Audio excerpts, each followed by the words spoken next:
Every season there are more and more isekai, and if it's not an isekai, it's some kind of isekai-adjacent power fantasy. Personally, I love isekai, because it's fantasy and I grew up on fantasy. I mean, I read the Chronicles of Narnia as a child, so I don't think of isekai as anything new. But despite several editors freaking out about never wanting to read or publish another isekai story, they are pervasive. Every week, a new isekai novel is printed. There are dozens released in English that don't have an anime adaptation, hundreds more that haven't been translated yet, and thousands more that only exist as web novels. So why are they so popular? What's to love about isekai? Welcome once again to Musings by Danon. If you're new here, welcome. My name is Danon, and my two favorite genres are fantasy and romance. So on this channel, we talk a lot about both of those genres. Which brings me to today's topic, the popularity of isekai. Before we get started, I'd like to quickly ask you to like and subscribe. It really does help the channel, and it's free. With that out of the way, let's get into the video. Every year, more and more isekai are released, and while it may vary from season to season, we usually get at least 5 isekai to watch. Between portal fantasy, fantasy where characters have classes and levels, and regular old isekai stories, there are many isekai or isekai-adjacent anime airing this season. Between The Wrong Way to Use Healing Magic, Isekai Onsen Paradise, Villainess Level 99, and Fluffy Paradise, you've got your isekai fix, whether you want it or not. I haven't watched the Fluffy Paradise or Onsen Isekai animes, so I can't say much about them, but I've been reading The Wrong Way to Use Healing Magic for a few years now, and Villainous Level 99 is one of my favorite animes airing this season, so we'll focus on those two. I suppose we should also talk about the elephant in the room, solo leveling as well. Yes, I've read the whole thing, both the original web novel and the manhwa, and I'm enjoying the anime so far. I know it's not an isekai in the classical definition, but it is a portal fantasy, so it's close. So that gives us 3 series currently airing that I can discuss, plus the score or more that aired in 2023. Now, let's talk about the 3 I'm familiar with, compare them, and then discuss why, in my opinion, isekai is so popular. I promise this video has a point, but I won't promise you'll like it. Quick announcement before we get into our video. I've started streaming on Twitch. There's a link down below in the video description, but the address is twitch.tv/DanonWildfire. Feel free to swing by. I'll be talking about Commander, anime, manga, or whatever else chat wants to discuss. I just started a new job, but I'm going to try to stream on Tuesdays, Thursdays, and Sundays at 8 p.m. Eastern Time, unless I've got an event at my kid's school to go to. I feel like I shouldn't have to explain this because of how pervasive the manhwa was. The entire manga community, other than shoujo stands, read it. You've probably seen copies of it at your bookstore. The series started as a Korean web novel and then got picked up by an artist and drawn to be one of the most beautiful webcomics of all time. Seriously, a lot of fans were freaking out about the anime adaptation, myself included. We didn't think that A1 Pictures, as amazing of a studio as they are, could pull it off. I'm glad to say that we were wrong. Of course, it's kind of a given that the studio that made 86 could pull off solo leveling. For those who've been living under a rock, or are anime only, solo leveling is the story of the Earth being invaded by portals to other worlds. As mana from the portals flows into the Earth, people suddenly awaken to powers.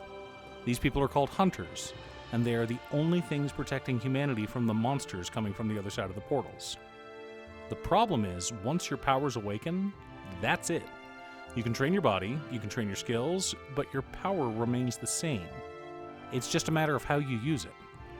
And Jinwoo is the weakest hunter in the world.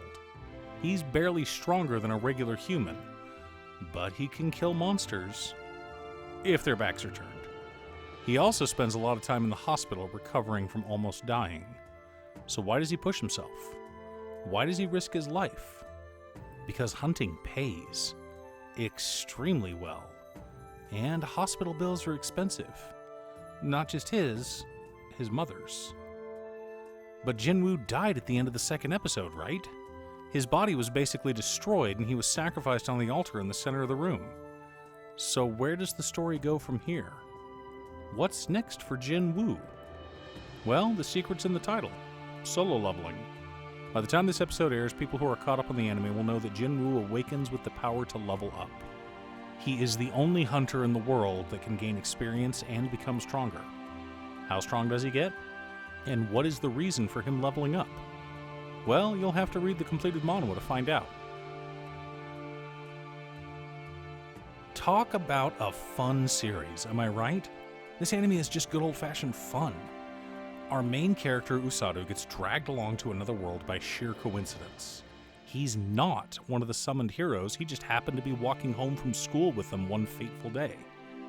Usadu was then thrown to the wolves, literally, and he has to learn how to survive using only his healing magic. After 3 weeks of training his body to the point of breaking, he's already incredibly strong.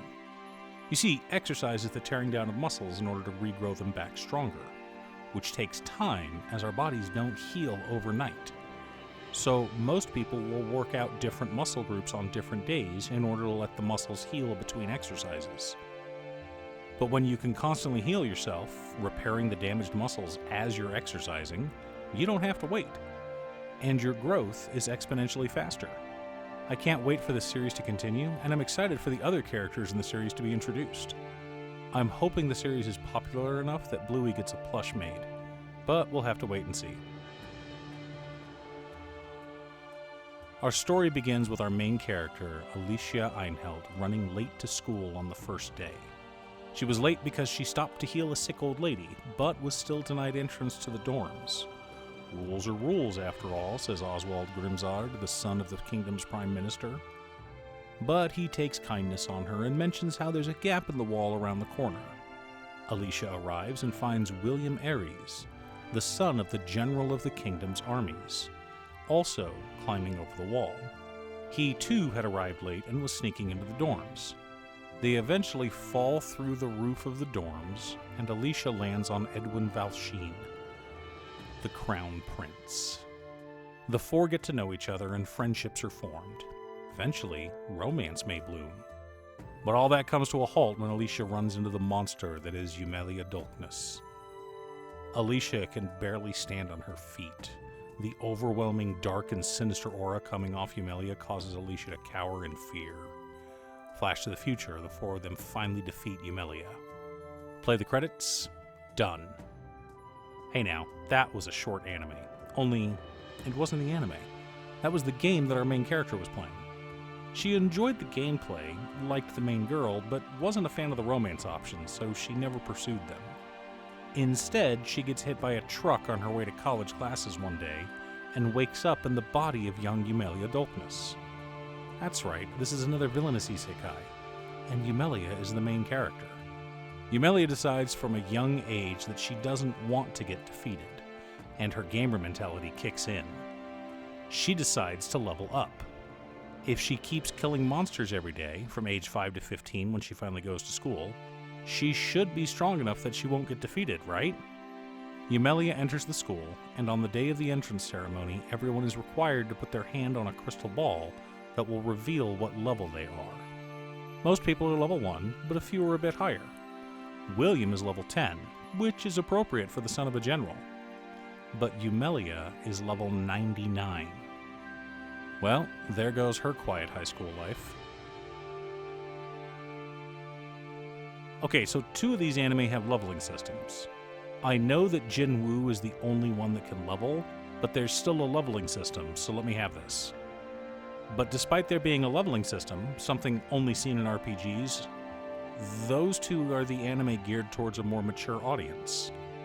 Obviously, solo leveling is extremely bloody, but Villainess level 99 is a josei.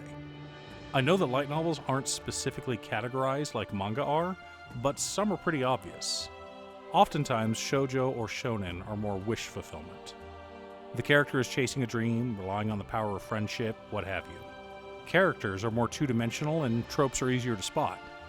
But josei and seinen stories are more mature. The characters are more grounded in reality. They have realistic goals, more nuanced relationships, and tend to have older characters. Or, in the case of Villainous level 99, a character who is far more mature than the actual 15-year-olds that she is surrounded by. And while Yumelia doesn't realize exactly how strong she is, she does know that she needs to hold back when fighting someone who is 89 levels lower than she is. But at the same time, all three of these anime are about characters with overwhelming power. Sure, we basically start one of the series with the main character already strong enough to destroy a city, but it isn't long before both Jinwoo and Usato get insanely strong in their respective worlds. Which is part of why Isekai is so popular.